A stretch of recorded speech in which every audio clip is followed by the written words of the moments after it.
quoi. Ça, c'est pas assez. C'est pas, lui se mouille complètement, quoi, tu vois. Et j'ai l'impression que c'est assez difficile quand même. Ouais, ouais, ouais, ouais, mais tu peux quand même arriver à le faire. Je peux pas trop dire de trucs parce que je suis pas la personne pour en parler, etc. Mais tu peux déléguer, même quand tu t'appelles Grégoire Gambato, il n'y a Bah, pas c'est de. quoi ce sourire? Ne dis pas que c'est toi qui écris les posts de Coca Non, non, Cola. non, c'est pas moi, c'est pas moi. De toute façon, là, il en écrit plus, mais non, non, Ouais. mais il écrivait, il a écrit tous ses posts, mais voilà, ça, c'est un off, mais c'est pas. J'ai pas eu la confirmation à 100%. C'est voilà, c'est un bruit de couloir, mais je crois que sur les derniers mois où il était présent sur LinkedIn, il me semble qu'il avait un ghostwriter. Mais après, tu vois, ça se trouve peut-être connerie, mais dans tous les cas, partons du principe. De toute façon, moi, j'adore Grégoire, hein, et puis je me suis formé avec lui. Je suis vraiment Ben, moi, je suis un un grand fan fan de aussi. la Enfin, première heure. fan, j'abote, j'exagère, mais c'est quelqu'un que moi, j'apprécie avec ses qualités et ses défauts. Moi, j'apprécie je l'apprécie dans son entièreté, dans ses prises de position. Même quand je suis pas d'accord avec lui, c'est quelqu'un qui, je m'excuse un peu du terme, mais c'est quelqu'un qui il tient ses couilles, quoi. Donc, il dit les choses et il les assume, qu'on soit Ouais, d'accord bien avec sûr, lui ou bien pas, sûr. quoi. Bah, moi, je le connais pas personnellement, donc je pourrais pas parler sur un plan personnel, mais sur un plan entrepreneurial, en tout cas, gros respect à ce qu'il a fait et j'adore et j'ai pris énormément d'exemples sur lui.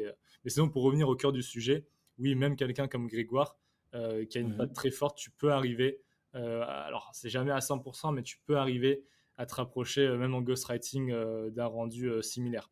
Après, ça n'empêche Yes. pas, tu fais du ghostwriting, c'est pas parce que la personne, entre guillemets, prend la prestation ghostwriting qu'elle regarde jamais ton contenu. Nous, tous nos clients, ils ont leur Notion, ils ont tous leurs posts qui sont prêts en amont. Et après, s'ils veulent, ils valident. S'ils veulent repasser sur le poste, ils ont le droit de repasser sur le poste et rajouter des petits Ah, ok, éléments de ils valident langage qui leur avant appartient. que. Ils Ouais, bien doivent sûr, ils valider en valident. amont Ouais, avant bien qu'un sûr, shot. bien sûr. Et tu vois, tu peux très bien revenir et rajouter quelques éléments de langage ou l'anecdote qui est très personnelle au poste. Ça te prend 5 minutes, mais en gros, le gros du travail, il est fait. Et eux, ils sont contents, ils ont gagné du temps, le poste est déjà écrit et c'est beaucoup plus simple pour eux. Tu vois. Donc ça dépend, en fait, tu peux vraiment tout adapter et même toujours garder ta patte pour retoucher quelques mots, ajouter un élément de contexte qui va bien si tu as besoin. Mais en gros, voilà, qui on se destine, c'est vraiment des chefs d'entreprise qui ont un gros intérêt à être sur LinkedIn, qui ne le sont pas et qui ont envie de déléguer. Donc ça, c'était notre Ouais, c'est deuxième offre clairement, clairement. et c'est le ghostwriting. Et après, on Ouais. avait S'il une faut rester au troisième. niveau de la valeur, c'est hyper, hyper intéressant justement pour ces profils-là parce qu'ils ont intérêt justement à communiquer. S'ils savent pas faire savoir qu'ils savent, ben, personne va venir vers eux. Donc, si Exactement. c'est quelque chose qui peut être délégué à d'autres personnes pendant que ben, ils se concentrent sur leur zone de génie où justement ils sont plus efficaces, ça reste clairement intéressant de souscrire pour ce type de prestation, quoi. Totalement. Tu as tout résumé. Et après, on avait une troisième offre et c'est aussi sur celle-là qu'on s'est fait vraiment connaître. Mhm. Enfin, connaître, oui, parce que le problème du ghostwriting, c'est que bah, tu es caché derrière des gens. Donc en fait, Ouais, personne ne sait en fait, personne ne et sait. c'est Donc le principe même. exactement. Donc en fait, moi j'étais obligé de faire rayonner l'agence à travers mon profil, mais tu peux même pas dire avec les clients forcément avec qui tu bosses parce que c'est un peu caché. Par contre, Il y du a coup, des on a clients des. qui sont ouverts, qui te donnent la permission. Il y en a quelques rares qui disent, OK, Non, pas j'ai pas de trop, pas souci à ce trop que sur tu les. dises que. Non, pas trop sur les profils qu'on a. Ça reste quand même des grands comptes et tout, et on a tout le temps OK. des NDA qui sont signés. Et c'est même nous qui les mettons en confiance en leur faisant signer ça, enfin en signant ça avec eux. Comme ça, au moins, Yeah. ils sont beaucoup plus tranquilles. Par contre, à côté, on a développé les campagnes d'influence sur LinkedIn. Donc, les campagnes d'influence, il n'y a rien d'innovant, hein. Ça existe depuis des années sur tous les réseaux. Mais sur LinkedIn, tu vois, ça n'existait pas. Et je me suis dit, Mhm. bah, à ce moment-là, j'ai la chance d'être déjà un petit peu créateur de contenu sur mes autres réseaux. Donc, je travaille avec pas mal de marques. Et en plus, je me suis mis dans une niche business. Et tu vois, je me dis, bah, tiens, je travaille avec ces marques-là, mais pourquoi on ne travaillerait pas ensemble sur LinkedIn puisque c'est sensiblement la même audience et ça pourrait très bien Effectivement. s'adapter. Et en fait, je suis le premier à importer ça. On est la première agence à gérer des campagnes d'influence. Et ça, pour le coup, ça a été un peu, j'ai envie de dire, révolutionnaire puisque personne n'avait vu ça sur LinkedIn. Donc forcément, bah, qui est derrière ça? Bah, c'est Link, c'est Hugues avec ses équipes, etc. Et là, on a pris Yes. la lumière. Et après, bah, quand tu prends la lumière, tu attires des boîtes, des boîtes, des boîtes, jusqu'à signer la plus grosse avec Trade Republic euh, en début Bah, tu d'année nous qui a en dis été. un petit peu plus comment est-ce que ça se matérialise, ce type de prestat, puisque là, quand tu parles de campagne d'influence, est-ce que on peut faire un parallèle avec ce qui se fait sur Instagram, C'est mais exactement avec pareil. les codes de LinkedIn? Ouais, c'est exactement pareil. C'est à une marque qui arrive qui nous dit bah voilà, on a 20 000 euros de budget. Qu'est-ce qu'on peut faire sur LinkedIn? Quel créateur on peut activer pour qu'il parle de notre société? Derrière, tu crées un brief, tu vas voir les créateurs, tu leur dis voilà, entre guillemets, cette marque aimerait bien travailler avec vous sur LinkedIn. Est-ce que vous avez un sujet qui vous vient en tête? Est-ce que ça vous plaît? Est-ce que vous avez envie de bosser avec elle et quels seraient les tarifs? Tu fais un reporting à la marque. Ils ont tous les créateurs qui ont dit oui et tous les prix en face. Après, eux, ils choisissent qui ils veulent activer définitivement ou non. Une fois que tu as l'accord, tu dis au créateur de contenu, bah, c'est bon, tu as été retenu. Pardon. Écris-nous ton post, tu le récupères, tu centralises tout dans un CRM, comme ça la marque elle a la vision sur tous les posts qui vont être publiés, elle les valide, tu donnes une date définitive de publication au créateur et la personne publie. Et nous, le rôle de l'agence, bah, en gros, c'est ça, c'est vraiment de faire la passerelle Mhm. entre tout le monde, tout centraliser, tout gérer, gérer la facturation, les budgets, etc. Donc ça prend un temps astronomique. En termes Ouais. de évidemment, tu as de la stratégie et c'est pas négligé. Et d'ailleurs, on intervient auprès des marques pour les accompagner, faire la meilleure campagne possible. Mais là, c'est vraiment plus de l'opérationnel et c'est de la gestion de temps. Et en gros, les marques te payent, parce qu'elles pourraient très bien le faire eux-mêmes, mais elles te payent pour le temps que tu leur fais gagner, qui est juste astronomique. Parce que gérer une campagne, Ouais. ça prend un mois quoi, à Ouais. gérer. Donc, des fois, ils peuvent pas mobiliser un service marketing pendant un mois pour gérer une Juste campagne pour. LinkedIn. Ouais. Donc, J'imagine que ils préfèrent payer une c'est de presta. la cross communication au moment où on active le truc. Ils doivent faire les posts tous en même temps, Ouais, histoire d'avoir faire bah, ça dépend des l'effectif de stratégies. Soit match. tu fais. Ça, c'est vraiment des choix stratégiques. Soit tu fais des posts tous en même temps et tu fais vraiment une action push, une énorme visibilité sur un court laps de temps, mais tu t'imprègnes vraiment très fortement dans l'esprit des gens parce que tout le monde te voit pendant une semaine, donc en fait, les gens te retiennent. Soit tu décides de le faire sur une plus longue période et d'étaler les posts et tu as moins une action marketing qui est énorme, mais tu es beaucoup plus dans la conversion. Parce qu'en fait, les gens, ils sont pas saturés, donc ils voient le message à différents instants et ça Mhm. convertit mieux. C'est des choix différents. Il y en a qui préfèrent moins convertir, mais faire une énorme action marketing pour pouvoir convertir Pour de les la gens derrière notoriété. avec la télé, voilà, exactement, faire de la visibilité, notoriété, etc. Il y en a qui préfèrent convertir, ça dépend. Et c'est justement là cette notion de conseil où nous, on intervient, on les aiguille au mieux, on les accompagne au mieux. Mais voilà, en gros, tu avais trois offres, formation, ghostwriting, donc création de contenu internalisé pour eux, et campagne d'influence. Et c'est super intéressant. Moi, j'imaginais pas ce pan influence-là sur LinkedIn, vu que c'est. Et en même temps, ça fait complètement sens, puisque c'est des gens qui te suivent, c'est des gens qui te suivent pour ce que tu es dans quelque part. Et est-ce que euh, tu penses que ces campagnes d'influence pourraient marcher avec des exécutifs aussi, mais qui sont influents, qui ont une grosse audience? Je prends par exemple le cas de un Grégoire Gambato qui, financièrement, sauf si vraiment il y a un gros ticket derrière, il n'a pas trop, objectivement, sauf si c'est un produit qu'il utilise, bah, il n'aura pas trop ce truc, il va pas forcément se battre pour venir faire la promo d'un produit ou d'une entreprise bien spécifique. Ouais, c'est une très bonne question ce que tu dis. D'ailleurs, c'est pour ça que on n'appelle pas ça des influenceurs sur LinkedIn, mais plutôt des leaders d'opinion.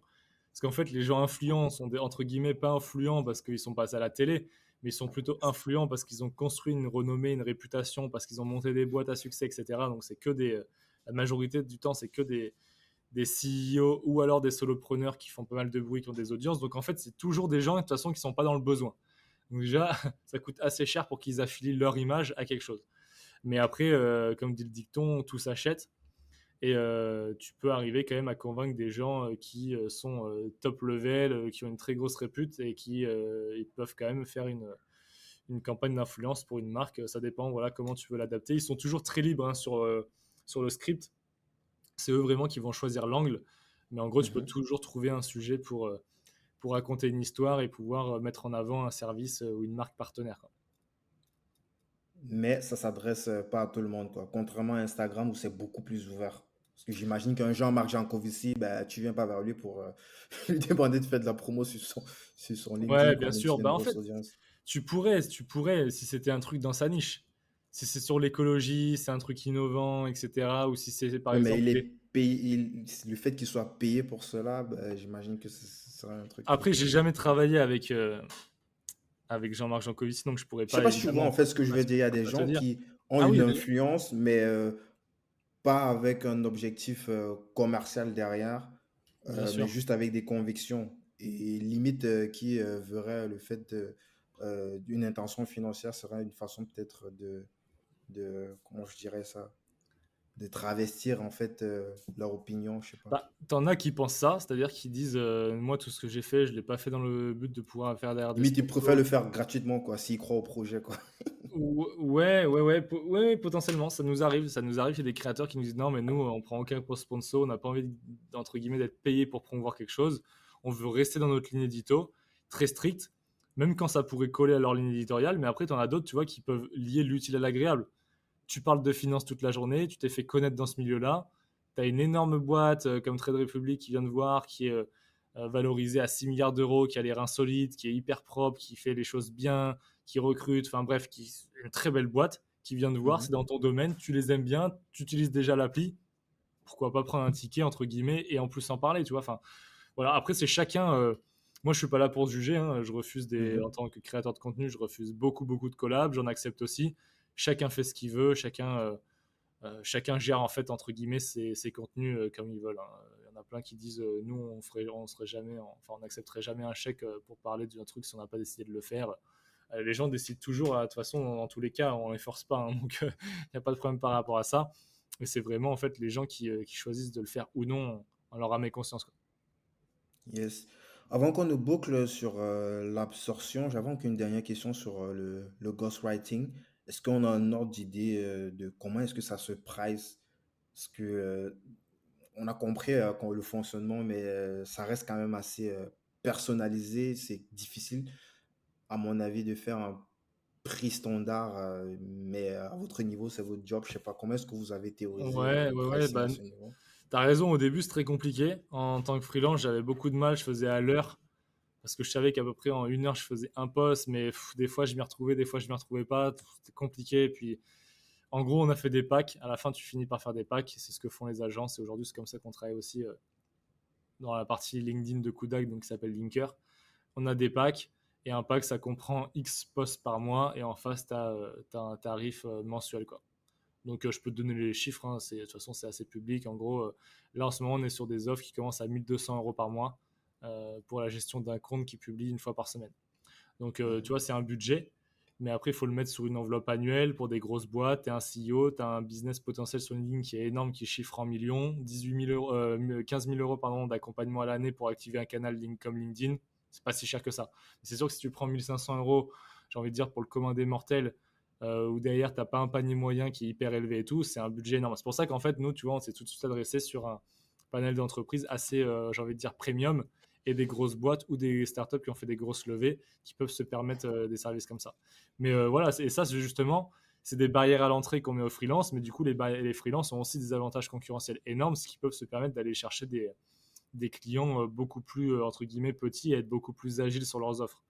Mais voilà, Mhm. tu peux pas jouer sur tous les tableaux. On a fait des choix et on s'est orienté vers l'accompagnement de gros comptes. Yes. Donc, Kudak rachète Link, qui est absorbé par Linker, Ouais, et ensuite intégré à Kudak. Déjà, tu peux nous donner un petit peu d'insight sur Link, parce que j'ai l'impression que c'est la même proposition de valeur. totalement. En même temps, c'est pas clair. Je sais pas, en fait. C'est, Ouais, ouais. en fait, je veux comprendre, en fait, la strate de Kudak derrière. Bah, C'est pas de. d'absorber les deux potentiels top players pour tuer complètement le marché, ou je sais pas. Exactement, c'est ça, tu as tout résumé. Nous, en fait, Linker, si tu veux, c'était nos principaux concurrents.